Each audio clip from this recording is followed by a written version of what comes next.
This is Rock Talk with Mitch LaFon. Mitch LaFon. Welcome to Rock Talk with Mitch LaFon, and joining me on the phone from Nazareth, it is a singer, Dan McCafferty. And I know that Dan has left the band and they got a new guy in, but I just cannot say former singer of Nazareth. So I'm just going to say Dan McCafferty from Nazareth. He's got a new album called Last Testament. It is a solo album. We will talk about that and all kinds of other stuff. But before we get to that, just a couple of comments of stuff in the news. Ozzy Osbourne, Le Seul et Unique, the one and only Ozzy Osbourne, has released a new song called Under the Graveyard, featuring Duff McKagan and Chad Smith on bass and drums, and guitarist Andrew Watt.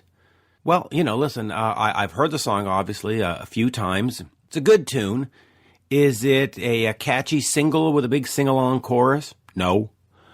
Is it a very competent song? When you say the word competent, it almost sounds insulting, but I'm not trying to be insulting. Anyway, it's a decent song. Is it something that I'm really in the mood to listen to these days? No. I mean, I've gone down the rabbit hole of Thunder and Huey Lewis and Foreigner, so Ozzy's a little out of my purview right now. It's a very competent song. Just a little disappointed that Zakk Wylde is not on it. No disrespect to Andrew Watt. He's a great producer, great guitarist. The song sounds great. It's got a different sort of texture with him playing. I'm just a Zakk guy. That's all.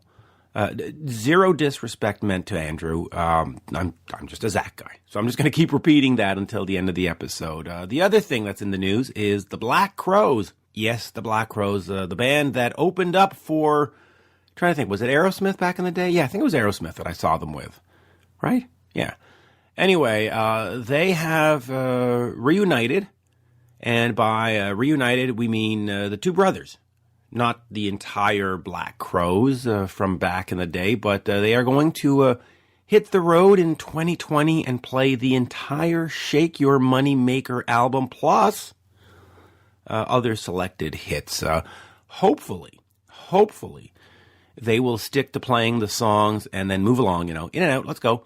Because the Black Crowes of that era, the 1990s, early 90s, with songs like Jealous Again, Twice as Hard, Hard to Handle, She Talks to Angels, and so many more. Terrific. Absolutely terrific. Loved them. But then they became this sort of obtuse jam band, and it was just like, oh my God, why is Jealous Again 87 minutes long? Can you just fucking play the song? But listen, they're back, and here's what I want to say about that. I posted it on my Twitter, and I saw other places posting it, and right away I saw fans go, it's a cash grab, it's a horrible cash grab. Yeah, it's a cash grab. It's a business. It is the music business. People are in it to make money. Yeah. Just like when I or you or anybody else shows up to work in the morning, we don't do it because we want to volunteer. You never see a doctor walk into the hospital and go, hey, I'm here to volunteer this year. Don't pay me. Or a mechanic shows up at the shop and, hey, I'm just going to fix a whole bunch of Volkswagens and go home. Don't pay me. We all go to work to get paid. So we're all cash grabbers. I don't understand. I don't understand that insult or that it's a cash grab. Yeah. Guess what? When Def Leppard went on the Hysteria tour, cash grab. When Ozzy went on the Diary of a Madman tour, guess what? Cash grab. When Paul McCartney does a tour of select dates, cash grab. Billy Joel at Madison Square Garden, the residency. Cash grab. Okay. I just don't understand why fans say that or why they think it's an insult. I mean, when iPhone puts out the new iPhone 11 XYZ PPP, whatever, cash grab. That's just what it is. That's sort of how the whole thing works. So kudos and congratulations for the Black Crowes or, the two brothers. getting back together and giving the fans what they want. As long, for this fan, as long as it's not a jam band. I don't need the 17-minute version of She Talks to Angels. I don't. And I'm sure most people here don't either. Anyway, without further ado, here is the one, the only, legendary singer with a new album called Last Testament. It is Dan McCafferty. We are speaking with singer Dan McCafferty. The new album is, of course, called Last Testament. And as we say in Montreal, Dan, bonjour, comment allez-vous? How are you? I'm pretty good. Bonjour to you too. Bonjour, yes. So happy times in Montreal. Yeah, Montreal's, just to quickly talk about Nazareth for a second, Montreal and Quebec was very much a great territory for the band, and we can maybe get into that later. Yeah, it was indeed. Let me get into this album here. First of all, the title "Last Testament" is that just a title, or as a fan or as a reader, are we supposed to read something into that in terms of, is this sort of the last hurrah, the last album you're making, like your last will and testament? This is it, or is it just a title? I'm hoping it's not. But a 73-year-old guy, you don't get a lot of chances at recording another album, you know what I mean? But I'd like to make Last Testament 2 or 3, you know what I mean? Absolutely. So my philosophy's always been to look forward as opposed to look back. To look back. So talk to me about making this solo album. The last one was in 1987, so it's been quite a while. Sorry, carry on. No. I was just going to... Well, in fact... No, I was just saying that the last solo album I did was a long time ago because Nazareth worked 24/7, so it was very occasional that I got a chance to do something else. Not that I minded that at all, but it was... it's been such a long time, but then because of health reasons, I had to leave the Naz, and... that gave me time to look around and see what I wanted to do, So talk to me about this, because I've listened to the album. It's a great album, but there is, there is sort of a plaintive kind of sound through it. Well, it's very, I don't want to say it's dark, but it's, it's not pop music. Talk to me about the sound and the direction you took on this one. Well, the song, I've had a long life and a very happy one in music, and I wanted to reflect on it, and I wanted to be happy about it, but I also wanted to tell the truth. I wanted it to be a very honest album. I wanted it to be made by proper instruments and, no synthesizers and stuff like that. I know that sounds a bit old-fashioned these days, but I wanted it to be an honest album, and at the time that was going through my mind were these songs. And so that's kind of what you got. You know what I mean? No, it turned out great. Now, are these songs that you've collected over the years, over these last 30 years from the last solo album, and said, okay, now it's time to put them out? Or did you actually sit down sort of last year and say, okay, it's time to write a new album and let's get to it? Pretty much it was a case of when I met up with Carl Marek, the guy I did the album with. I met him years ago, and he put a band together for me for a private gig I was doing. And we were sort of simple cats, amigos in music, if you like. You're a lot younger than me, obviously. But and we started talking over the years and over the months, and I did a session for him on one of his tracks. And then I kept in touch.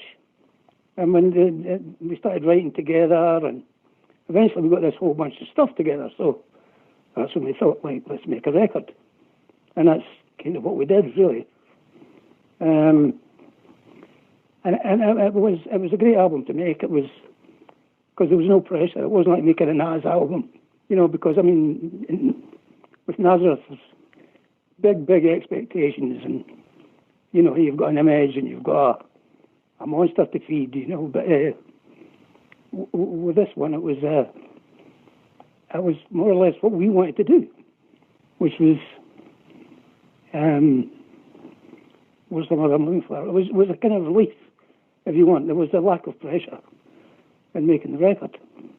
But it was a lot of fun. Oh, yeah, I can imagine. Now, you mentioned the Naz and stuff. Was there a conscious decision to make sure that you didn't write songs that were too reminiscent of the Nazareth sound so that it wouldn't get boxed in? Yeah. Oh, absolutely. I mean, I did not want to make a cheapo Son of Nazareth album. I've heard so many of them, guys leave a band and make a sort of, clone song thing. I hate that. So, I mean, there is a couple of songs, I think, on the album that could have been Naz songs.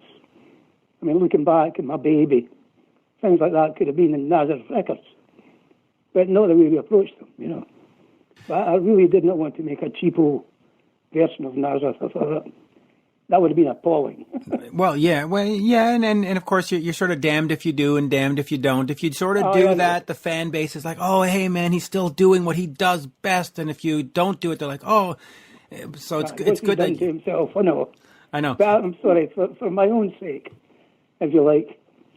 It was I really couldn't make a cheapo Nazareth album. It wasn't in my soul to do that. I'm sorry.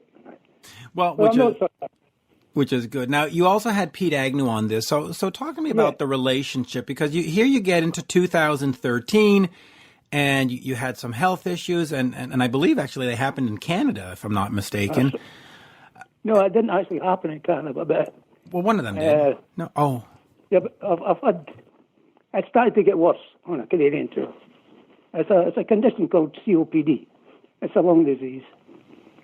And it started to get worse out in Canada, so I had to come home, and I tried to carry on. And then I found out that it wasn't right, because we were doing gigs and I couldn't do it. I couldn't sing for an hour and a half anymore. So I was disappointing myself. I was disappointing the band, and I was disappointing the people, most of all, which is just not right. You don't do that when you know you can't.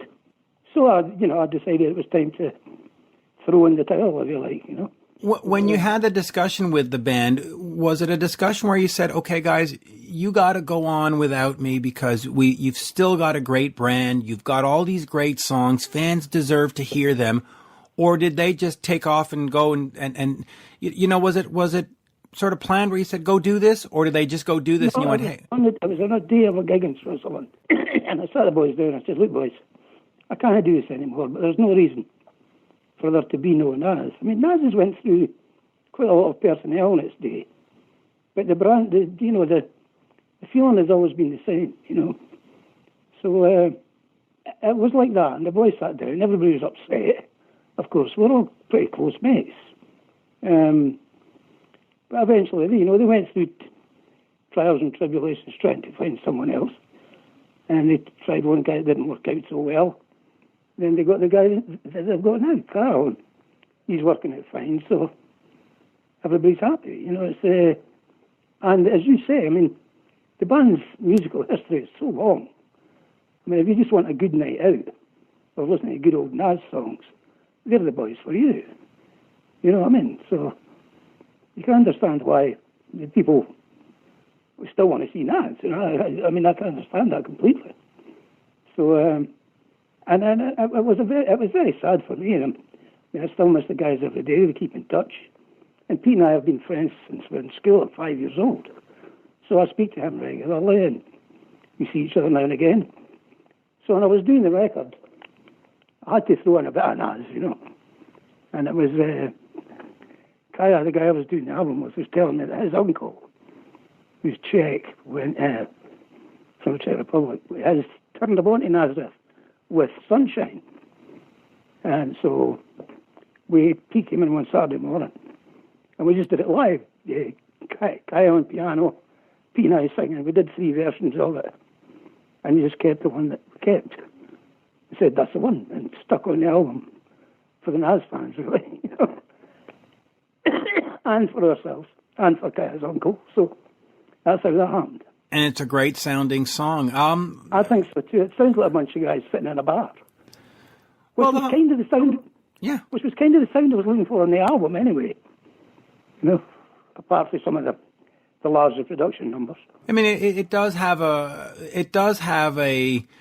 how can I put this? And please, I don't mean this in a negative way, but it has sort of a campfire sound, like just people sort of hanging around, yeah. you know, and it's very charming in that sense. I'll ask you just real quick, and you can tell me to bugger off of it, but how is your health these days? How are you doing? Are you doing okay?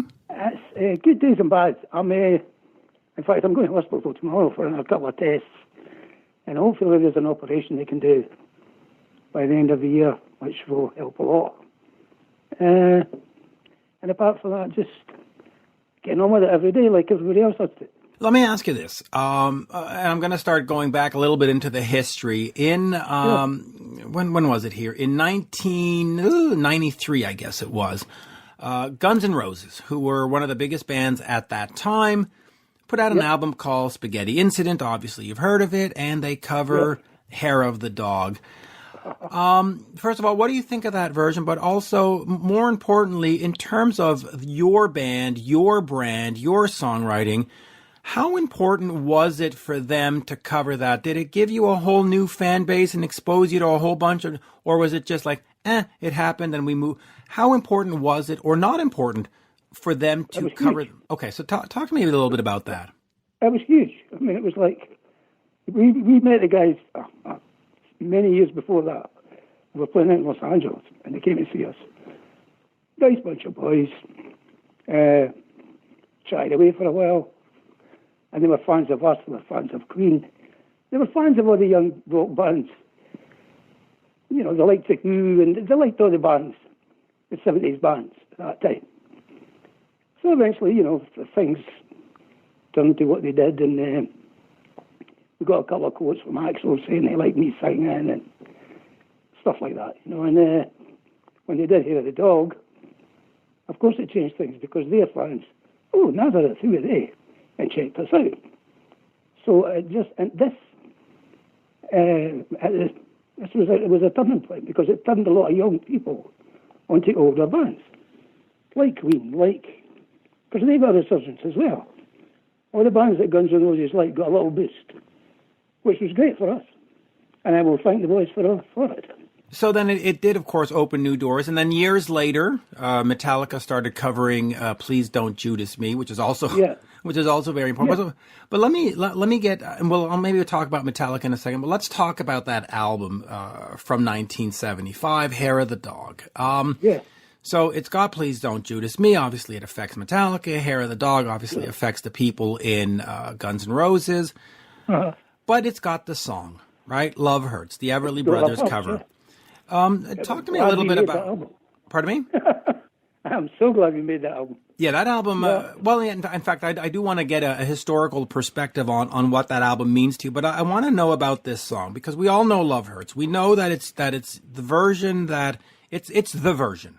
It's been covered by other people, but is that something that the band, that you and Pete and everybody said, hey, we got to do this song? Or is it one of those where the record company said, hey, you sons of a gun are going to cover a song, and this is... How did that sort of come about? Because it ended up being a stamp on the band. Right, we bumbled into it. We were recording the album, and we decided to go a little bit heavier. And it was Manny's first production. And we had all the songs pretty much together.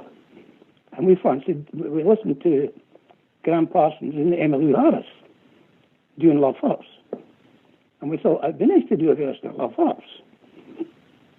So Pete and I went up to Scotland to attend a wedding of a friend of ours. And when we came back, Manny and Darla at the time had did a drum and guitar track for Love Hurts. But they'd done it in the same key as Emmylou Harris. So I was kind of stuck with that. So when we did it, we did the song, finished off the album, and we sent it across to the States. And we put in Love Hurts as a B-side. And we were with A&M Records at the time. And Jerry Moss listened to it and went, we had another track on the album.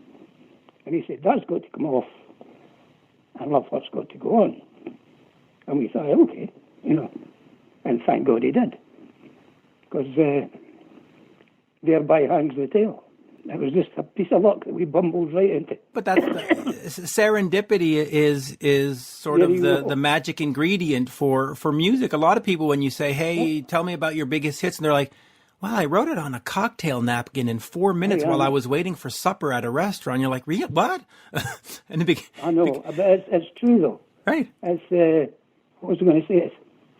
If I'm being honest, I look back because when we were making the record, obviously Kaya and the young engineer Duncan, I was doing the record with, they were asking me also some ask questions. You know, when you get some downtime and stuff.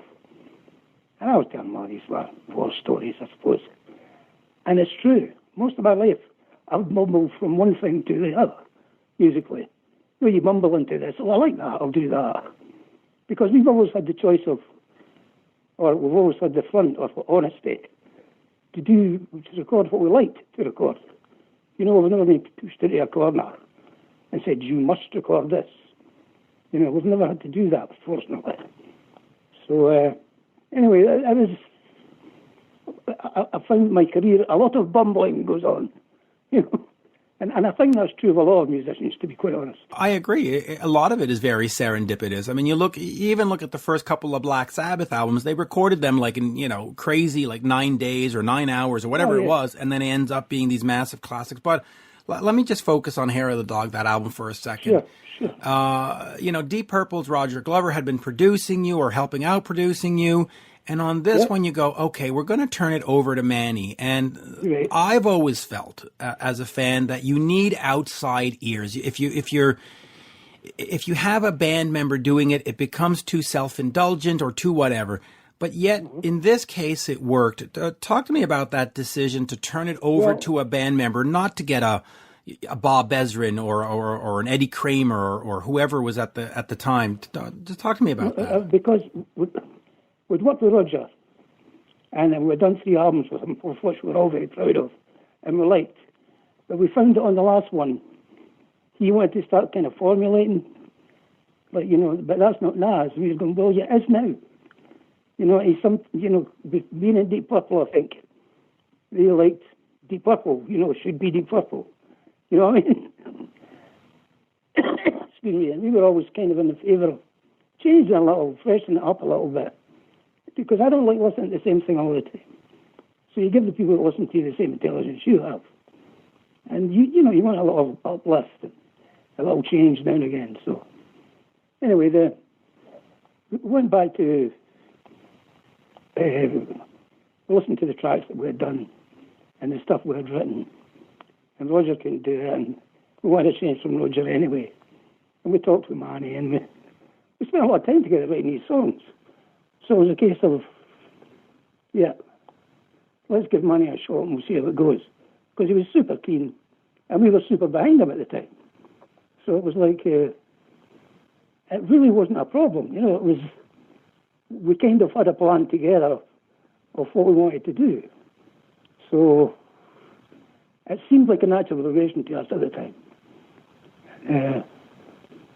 So on we went, carried right on, and thankfully we did. It was one of the better selling albums. Well, it sounds great, and then of course you used them for successive albums after that. I'm going to make a statement, and you tell me if it's fair or not. But for me, Nazareth is not a singles band. You're not a top 10 kind of, you know, Madonna kind of band. It's all about the live performance. Talk to me about that and having a career as a successful live band, because I've seen the band myself. And I always walk out of there going, holy, you know, talk to me about being, talk to me about that and what it was like to sort of build your career being a live band and just getting out there and not impressing people necessarily with, we've got top 10 singles, but man, we've got a live show that you just cannot miss. Right. Well, I think that's what it was. In those days, there was no MTV. Right, there was only radio, really, and there was and the music press, you know, which was a bit, you know, there was the sort of darlings of the music press, and the bands everybody hates music press, you know, so it was kind of weird. So your choices were you toured and made records, and that's what we did. I mean, us, Black Sabbath, Deep Purple, Jethro Tull, Genesis, everybody that had a guitar or a drum went on the road. That's what people did. And it honed your craft. It made you better at what you were. Better at what you were doing with practice and work, basically. So that's kind of how it was done in those days. So I think if you look back, all the bands you're talking about, your Black Sabbath and Deep Purples and stuff, that's how we all did it. So I just think it was par for the course, if I'm being quite honest. Well, it really was. Let me ask you this in terms of current day, 2019. We know you pulled out of Nazareth with touring because you were having issues. We spoke about it. Are you going to be doing more shows now? Are you able to go out and do shows? Do you want to tour this album? I would like to. But it'd be a case of I would have to, well, first of all, I'll have to see how the operation went, as they say. Also, I think I would have to do like we used to do in the old days, like an old best of evening, like another 3 singers maybe, and go out on the road with a band. And I would do, I don't know, half an hour, and everybody else would do half an hour. And it'd be a variety evening of a mixture of maybe new and old artists. But the thing is, that's up to promoters, man. I mean, I'm never sure how to do these things. That seems to me would be a good idea, I'll give you a couple more questions because I know we have 25 minutes, but I just want to ask you this. In June of this year, 2019, it was reported that Nazareth was among many artists that lost their material in this great 2008 Universal Music fire. What do you know about it? How much did you actually lose? Is it true? Did you lose nothing? Did you lose everything? And when did you finally find out? Did you find out in 2008, or did they tell you, whoops, hey, it's in the newspaper? It's still, by the way, that's still running around like you wouldn't believe. There's more rumours to that than there is about the warehouse down the road. I mean, I really don't know exactly what was lost and what was, because nobody's owning up yet. I'll be quite honest with you. So we'll just have to wait and see when that eventually ends, what the actual damage is and what will happen. The last people to find out about these things, of course, are the artists. And just like the last people to get paid are the artists. There's so many walls of lawyers to go through that you just really don't know, So it's fair to say that as we're speaking today, you have not been given an account of or a letter saying we've lost the masters to this album, this album, this album. So you're. I have not. I don't even know how to react to that. That's. Well, never do I, you see. Apart from getting terribly angry. It's kind of shitty. Let's be honest. I really don't know how to react to it either. And then the last thing, I just want to circle back to the album, Last Testament. There was some traditional instrumentation on that, or bagpipes, for the lack of a better word, bagpipe. Talk to me about that decision to use sort of that traditional instrumentation and use the bagpipes and use what is culturally significant or appropriate to you. I'm Scottish. I'm very proud of it. I'm not a raving nationalist or anything like that. I do think our music our Celtic music has spread all over the world and influenced a lot of people throughout Canada, America, you name it. And the bagpipes were a very international instrument. Normally Scotland, Greece, Romans, they all had them. And I just think they've got that sort of thing, that mystical thing about them that seems to suit our country and suit Celtic music. And we were writing a song about Scotland. When we did Homes Where the Heart Is, well, it's not about Scotland, it's about anywhere. We decided, let's really go for the bagpipes with it. Instead of just hinting at them, let the people hear some proper bagpipes. So we did. Yeah, which makes sense. And by the way, my wife is of Scottish descent, and her mother lives in Scotland right now, and my daughter's middle name is Skye, named after the Isles of Skye. Of course. See? Lovely name. And it's funny because I was listening to the album, preparing for this interview, and my wife came up to me and she goes, because I didn't tell her who I was interviewing. She goes, "Is the guy you're interviewing Scottish?" I went, Yeah, he is. She goes, "Oh." so there you go. Dan, an absolute pleasure. Mine too, sir. Yeah, as we say in Montreal, merci beaucoup. It's great, and it's great to see you making music again. You know, when we heard that you were retiring, it was like, oh, you can't retire everything, and now you got a new album, and it's like, okay, good. So that's great. You know, thank you very much for your time, really. Absolutely, anytime. Love and peace to you and your family, man. You too. Cheers now. Bye-bye. Bye-bye. Thank you. Bye-bye. You're listening to Rock Talk with Mitch LaFon. Rock Talk.